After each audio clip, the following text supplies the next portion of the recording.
നമസ്കാരം, തുഞ്ചൻ വിഷൻ അപ്ഡേറ്റ്സിലേക്ക് സ്വാഗതം. ഇനി മികച്ച ജോലിയും വരുമാനവും നേടാം, അതും 100-ൽ പരം വിദ്യാർത്ഥികൾക്ക് ജോലി നൽകിയ ഗ്ലോബൽ അക്കാദമിയിലൂടെ.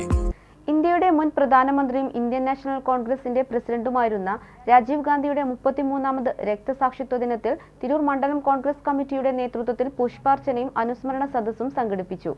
ഇന്ത്യയുടെ മുൻ പ്രധാനമന്ത്രിയും ഇന്ത്യൻ നാഷണൽ കോൺഗ്രസിന്റെ പ്രസിഡന്റുമായിരുന്ന രാജീവ് ഗാന്ധിയുടെ 33ാമത് രക്തസാക്ഷിത്വ ദിനത്തിൽ തിരൂർ മണ്ഡലം കോൺഗ്രസ് കമ്മിറ്റിയുടെ നേതൃത്വത്തിൽ പുഷ്പാർച്ചനയും അനുസ്മരണ സദസ്സും സംഘടിപ്പിച്ചു. 33ാം രക്തസാക്ഷി ദിനം ഇന്ന് രാജ്യം മുഴുവൻ ആചരിക്കുകയാണ്.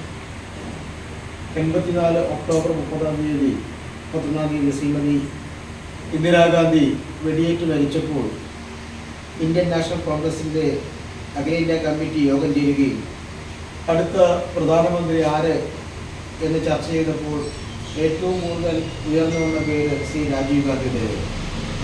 അന്ന് അദ്ദേഹം സജീവ രാഷ്ട്രീയത്തിലുണ്ടെങ്കിൽ കൂടി സജീവ രാഷ്ട്രീയത്തിൽ പ്രവർത്തിച്ചിട്ടുണ്ട്.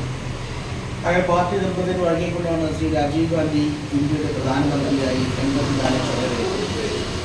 ആ തിരഞ്ഞെടുപ്പിൽ 84 തിരഞ്ഞെടുപ്പിൽ വമ്പിച്ച ഭൂരിപക്ഷത്തോടെ ഇന്ത്യൻ നാഷണൽ കോൺഗ്രസ് അധികാരത്തിൽ കയറുകയും 3-2 സീറ്റുകൾ നേടിക്കൊണ്ട് 400 സീറ്റുകൾ ഒറ്റയ്ക്ക് ഇന്ത്യൻ നാഷണൽ കോൺഗ്രസ് നേടിക്കൊണ്ട് അധികാരത്തിൽ കയറുകയും ശ്രീ രാജീവ് ഗാന്ധി പ്രധാനമന്ത്രിയാവുകയും ചെയ്തു. 5 വർഷക്കാലം കഴിഞ്ഞ് 89 തിരഞ്ഞെടുപ്പിൽ ഇന്ത്യൻ നാഷണൽ കോൺഗ്രസിനെ പരാജയം നേരിട്ടു.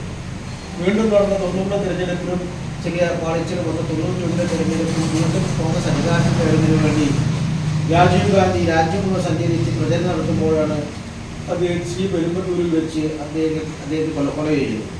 നമുക്കറിയാം, ഇന്ത്യയുടെ ഏറ്റവും വലിയ ആദ്യത്തെ പ്രധാനമന്ത്രി ജവഹർലാൽ നെഹ്റു, അതിനുശേഷം നമ്മുടെ ഇന്ദിരാഗാന്ധി രാജീവ് ഗാന്ധിയുടെ പ്രത്യേകത ആധുനിക ടെക്നോളജി.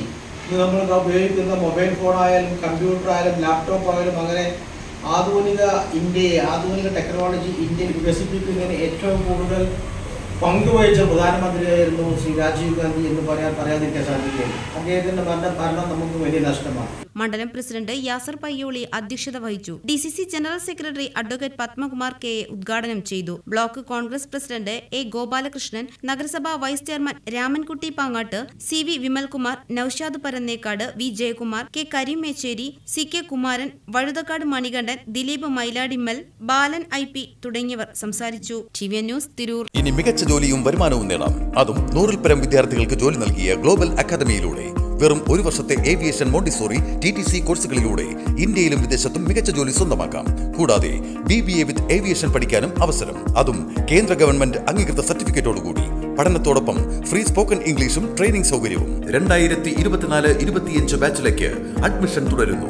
കൂടുതൽ വിവരങ്ങൾക്ക് കോൺടാക്ട് 8075764120 79026380001 99466534040.